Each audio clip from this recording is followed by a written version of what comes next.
Hi, good afternoon. On this very dismal, wet, dreary day, I don't know why Buster is whinging. Probably because I've moved from sitting next to him on the... Can you not hear him? He's going... He's sitting on my recliner, you see, and I just came away from the recliner to sit over here to make the videos. And not videos, I'm not making two. Oh, just hold on a minute, I think I'm two. Oh, you know I'll never get this video in right. I wish I had the ability to edit and do everything like that. Which brings me to another topic that I have to mention every now and again. I don't do tutorials. I don't have the expertise. I think people who make them are fabulous. But they've obviously got good editing skills and the right equipment. I only have a little camera. It does me very, very well, thank you. But it's not really up to skills of, like, you know, pointing it over, you know, on my hands and so, no. No, we don't do that. Right, what have I got today? First of all, you know my love of jewellery. Well, junk jewellery, I should admit. Junk. Nothing expensive, just junk. I've got 3 this week. I got this one which sort of like got sparkly bits of maroon in it and everything in it, which I quite like. You know, we're talking about we paid about £2 for these. You know, we don't break the bank. This one came this morning. That's another white one. I've got the other one that looks like teeth, but I've decided I'd have a different one. Well, it's not white actually, it's off-white, it's more like a cream. And the stones actually are a very delicate blue that are in it. And being as I didn't have anything blue, not that I wear a lot of blue, but that's my blue one. And then I've actually got 4. I got this the other day,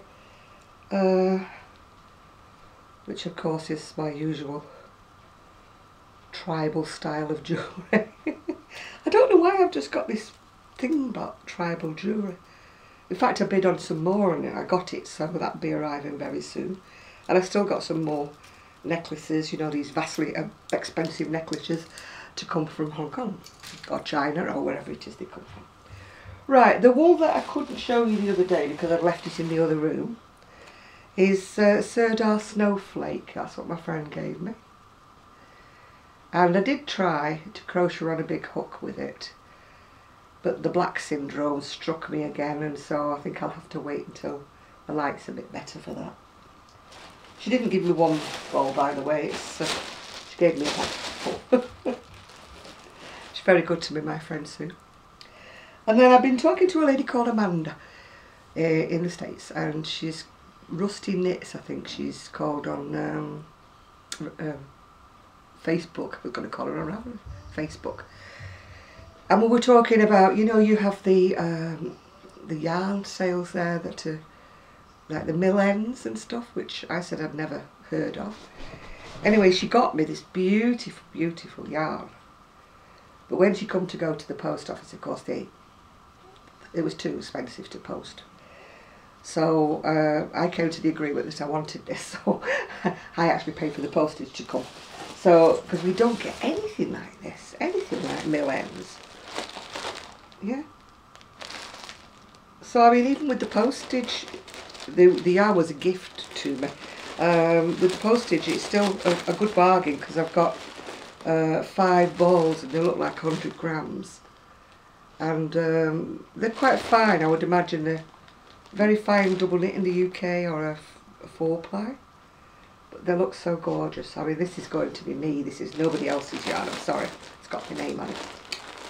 Right, not much else to say really, except I finished the shawl, which should be going to Cyprus at the end of the week when it's blocked out and done. There it is, and I've done the bottom edging, which does need the blocking. Woo! There you go, you can see it all. The edges, the points should be sticking downwards, you know, if you can see. Well, they're not because they're not blocked, are they? So, but they will be on its way.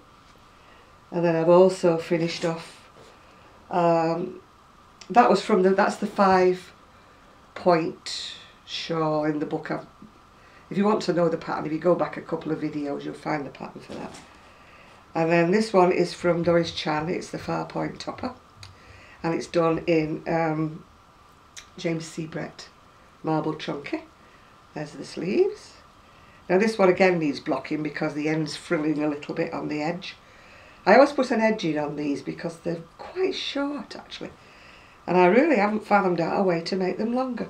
But when it's the bottom edging is blocked down, it will be a little bit more tummy covering.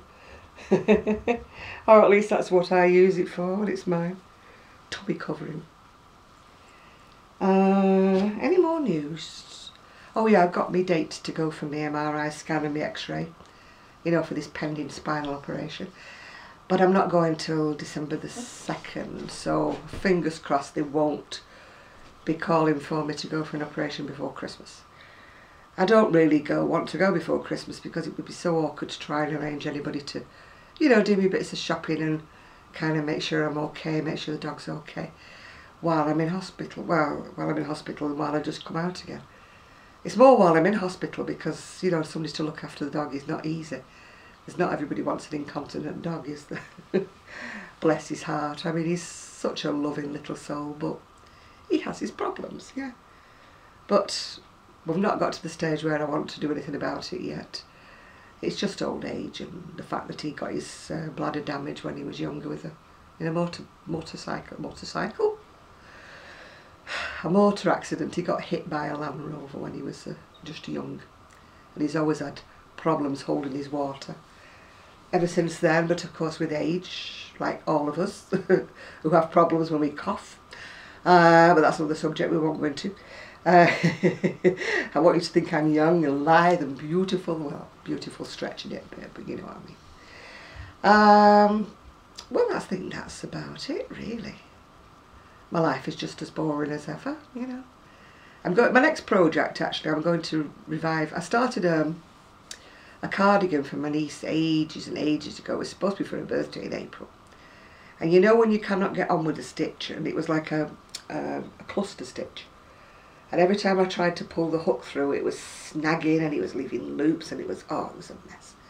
I mean, she said, oh, carry on with it, but I just couldn't stand all these little loopy bits hanging everywhere. So in the end, she said, look, just undo it and do something similar to the pattern in your own way. So I'm going to get my stitch books out and I'm going to do something that looks very similar, but isn't actually this horrible stitch where I had 9 loops. I mean, you try pulling the thread through 9 loops. You have to pull it down and pull like anything, and then you find that one of the loops has gone bigger than the others and don't go there. So for every row it was like a nightmare, and I could feel myself getting more and more tense. And when I can feel myself getting more and more tense with something, a pattern or anything, I have to stop. I'm not of the age where I won't let it beat me. One time in my life I would have been, I'm not going to let this beat me, I'm going to do it. But now I think, no. You're too old to get stressed about a damn pattern, you know. Sorry for swearing. So I'm going to restart that. And I've actually managed to get hold of some Susan Bates hooks in the smaller sizes, because this yarn's only a 4-ply. That's not the US 4-ply, that's the fine English 4-ply that's a bit finer than the top wool. So maybe, hopefully, I'll get on better when I'm using these Susan Bates hooks, because I've just got into the habit of using them. They go through the yarn much more cleanly to me. I mean, you've all got your preferences, I'm not telling you that these are the best hooks in the world, because everybody's got their preferences. So nobody's right and nobody's wrong, you know. You just choose whichever hook suits your style of crochet.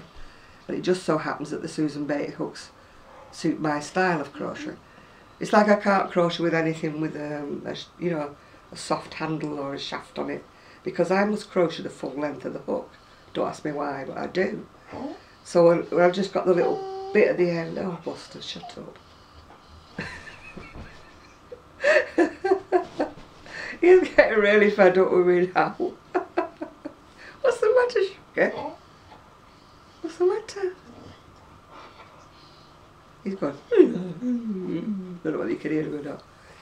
So I suppose he's telling me now that it's time to get off my video. I must stop wringing my hands. I look like an old shopkeeper, don't I? You know, like open all hours, like, what's he called? Ronnie Barker. I don't know why I do that. My dad used to do it and I've suddenly picked up the bad habit of doing that. I'm either scratching somewhere or I'm playing with my hands. Hey, things we do when we get older. Anyway, on that subject, not getting any older. Bye for now, and bye from Mr. Whinge over there. Oh, let me just see if you can see him before. He'll stop whinging now when I turn the camera on him. You going to whinge for me? You going to whinge for everybody? Hey, what are you whinging about? Hey, are you whinging at people on Facebook? He says, no, I've stopped whinging now. Anyway, goodbye from us.